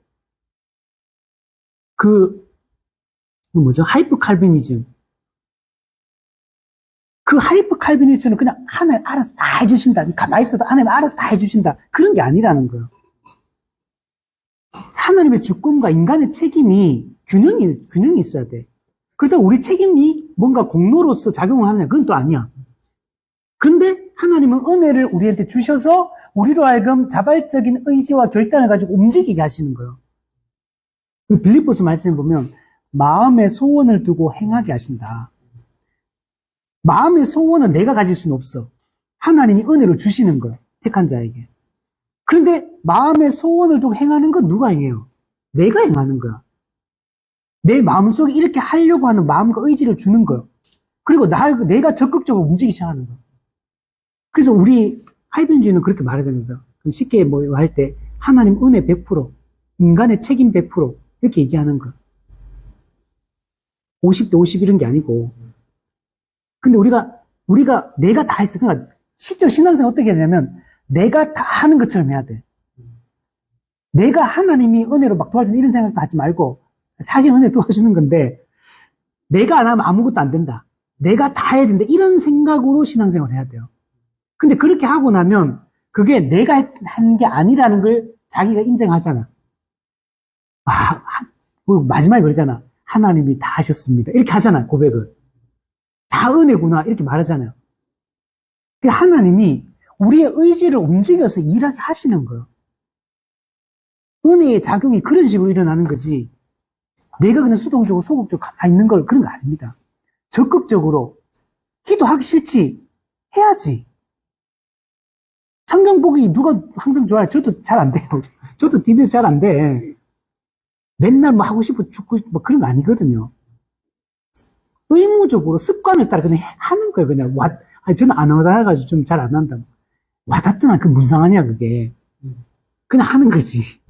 그냥 해야 되는 거예요 그냥. 근데 거기서 우리는 은혜를 경험하는 거 사실은. 그리고 하나님이 다 은혜를 베풀어 주시는 거라는 걸 인정할 수밖에 없는 거죠. 테드로 우리 마르쿠스 아우렐리우스인가 있잖아요. 힘써 지키라 할 때 힘쓰다 스푸다죠.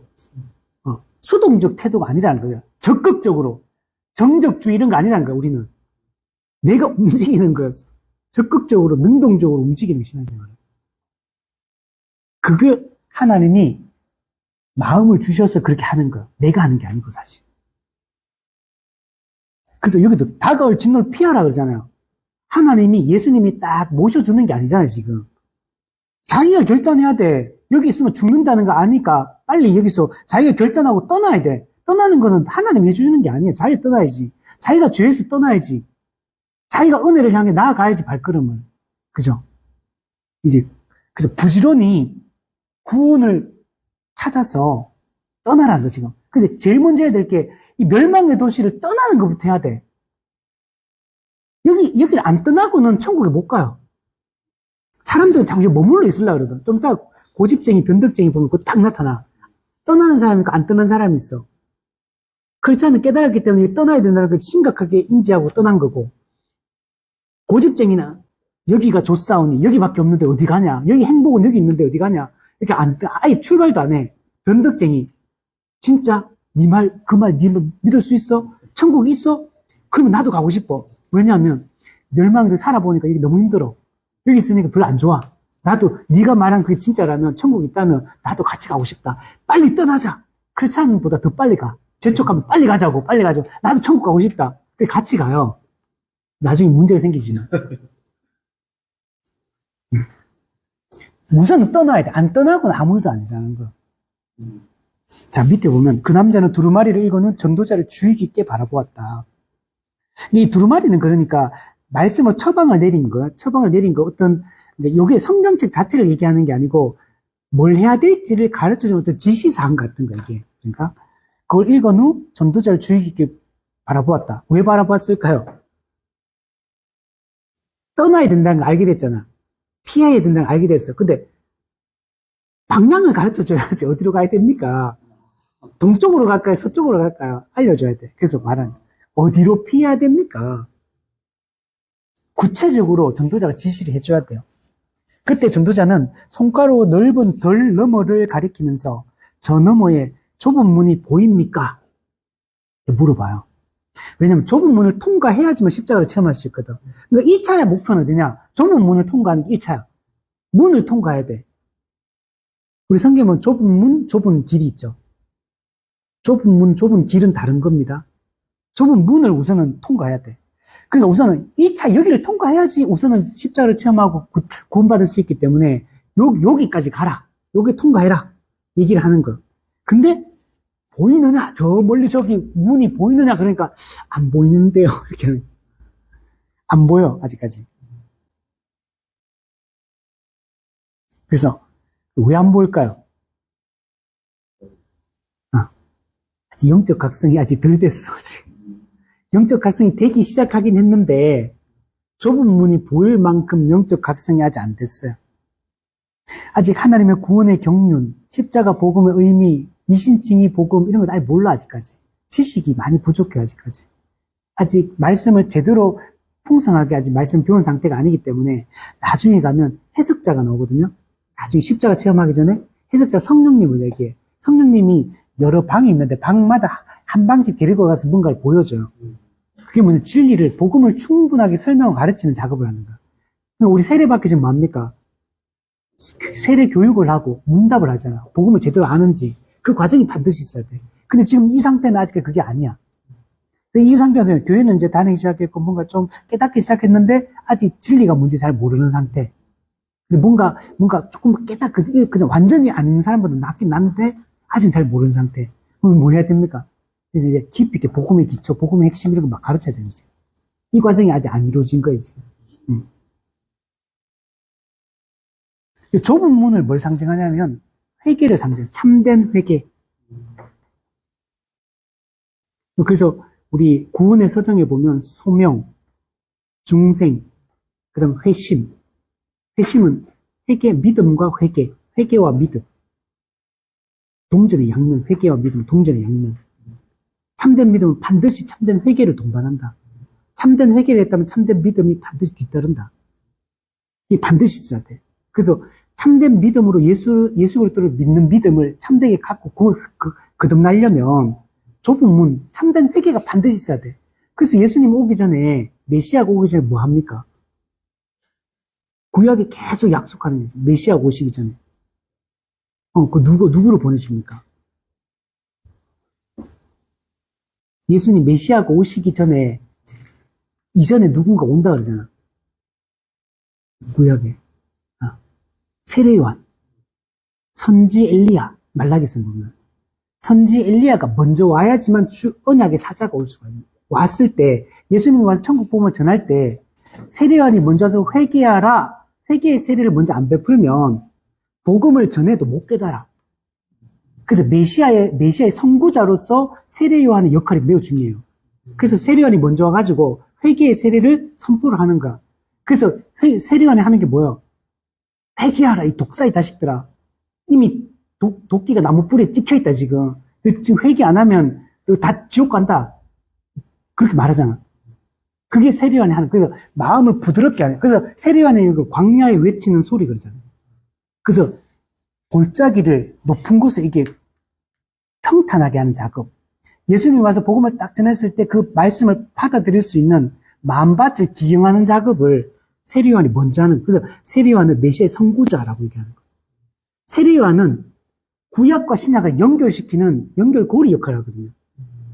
세례 요한은 어떤 사람이냐? 구약 사람이에요.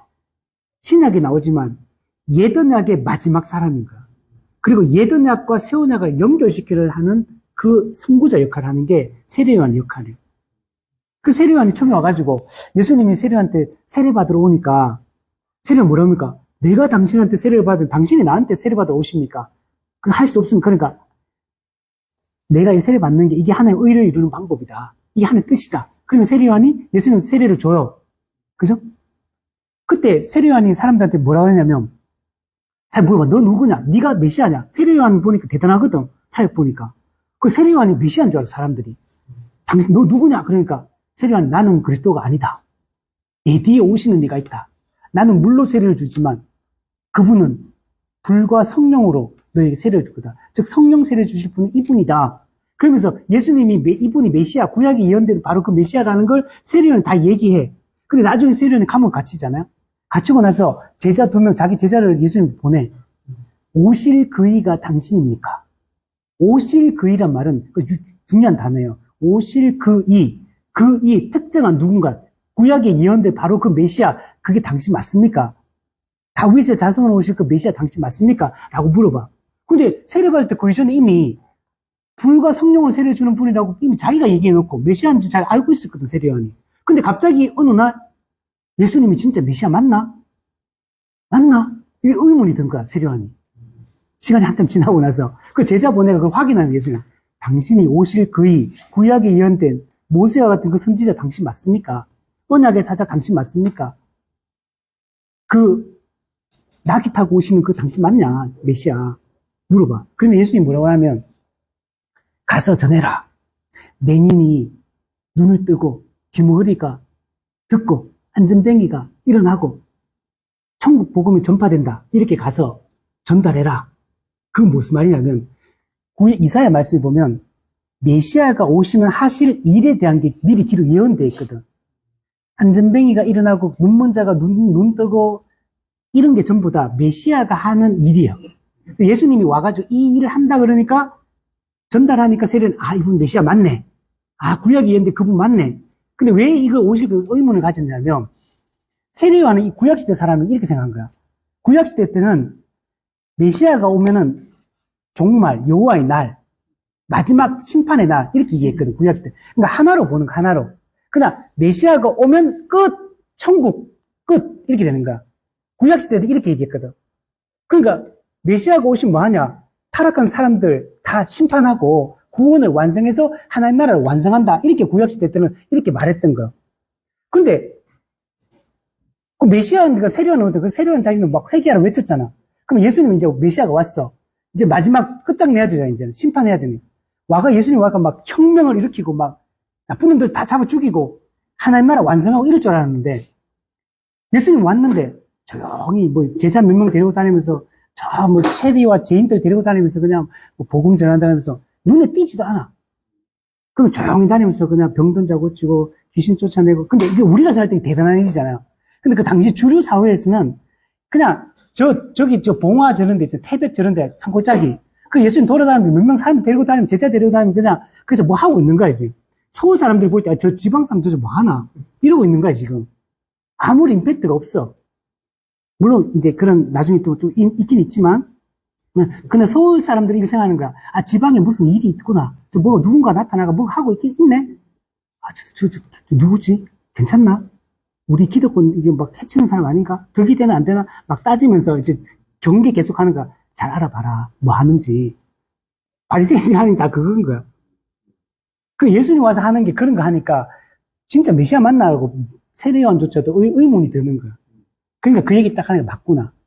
왜 그러냐면 예수님의 구원사이신 여호와의 날이 한 번이 아닌 거야. 와서 보니까 산이 두 개야. 초림과 재림, 이미와 아직이라는 이 긴장이 있는 거야. 두 단계로 구원이 이루어지는 거야. 정말 심판이 이렇게 이루어지는 거야. 그래서 요걸 이제 세례요한이 이제 고백이 탁 뜨고 이제 깨닫게 된 거야. 이분이 메시아 맞다. 그리고 이제 그걸 인정하게 된 거야. 그때 의문 안 품게 돼. 자, 어쨌든 간에 회개가 중요하다. 그래서 그 좁은 문이 보이느냐? 안 보인다. 그죠? 자, 그러니까 전도자가 그러면 안 보인다 그러면은 다시 대안을 제시해야 되는 거야. 방법을 가르쳐 줘야 돼. 안 보이나 잘 봐라 이렇게 하기가 되는 게 아니야. 안 보이는데 아무리 봐도 안 보이는데 저 너무 밝은 빛이 보입니까? 그러면 좁은 문이 보이느냐 안 보이는데요? 그러면 문은 안 보이는데 저기 빛은 보이느냐? 네 보입니다. 이제 이렇게 되는 거야. 그러면 저 빛을 향해서 걸어가라. 빛을 따라가라. 저 빛만 보고 가라. 이렇게 얘기하는 거야. 그럼 빛만 보고 따라가는 건 뭘까요? 어떻게 회개하는지 몰라 아직까지. 어떻게 십자가도 아직 몰라. 그냥 뭔가 다가올지는 피해야 되고 떠나야 된다는 건 알게 됐어. 그냥 달려가야 돼. 근데 좁은 문은 안 보여. 근데 그러면 빛은 보입니다. 따라가라. 빛을 따라가는 게 뭘까요? 어떻게 하면 회개에 이릅니까? 우리 사람이 어떻게 하면 회개합니까? 보통 사람들. 여러분 어떻게 회개했어요?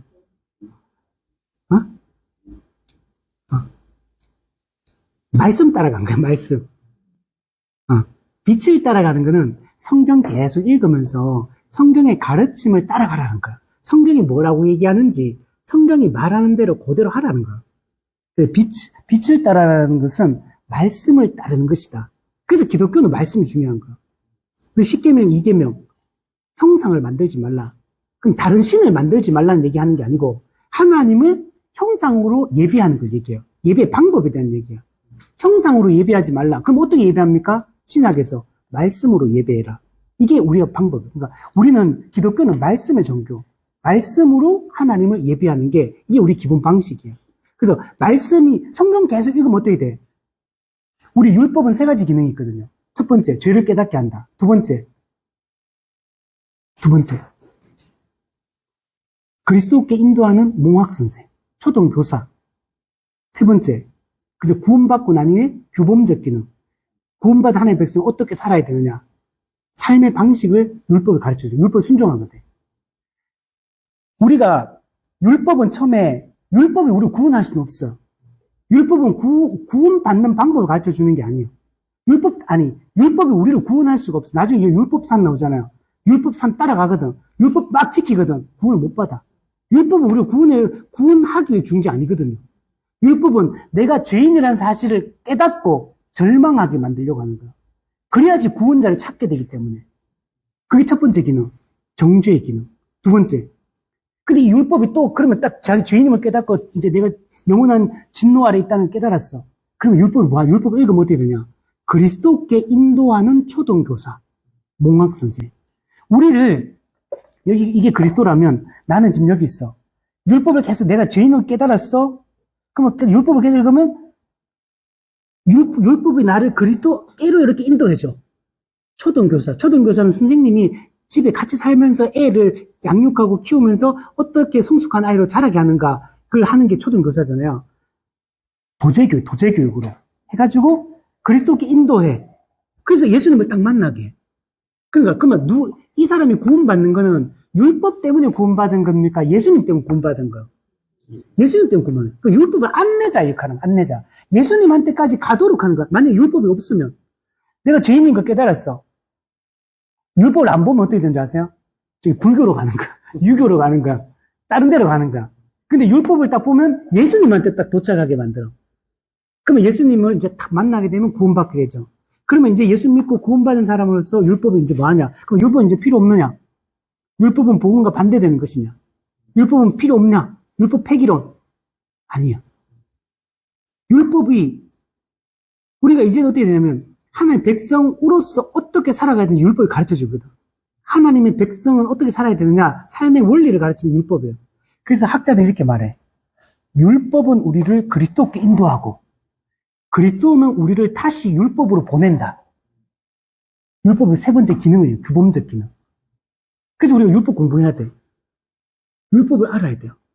율법을 통해 구원받으려고 하는 게 아니라 우리가 구원받은 이제 백성이기 때문에 하나님의 백성답게 살기 위해서 율법을 모르면 어떻게 사는 게 하나님의 백성답게 사는 건지를 알 수 없기 때문에 그 구약의 율법 의미를 예수님이 재해석해 준 거예요. 산상수훈이. 근데 우리가 구약의 율법이 있잖아요. 그죠? 그 율법을 공부해야 돼요. 그 율법의 본래적 정신이 뭔지 어떤 메시지를 주고 있는지를 알아야 되는 거예요.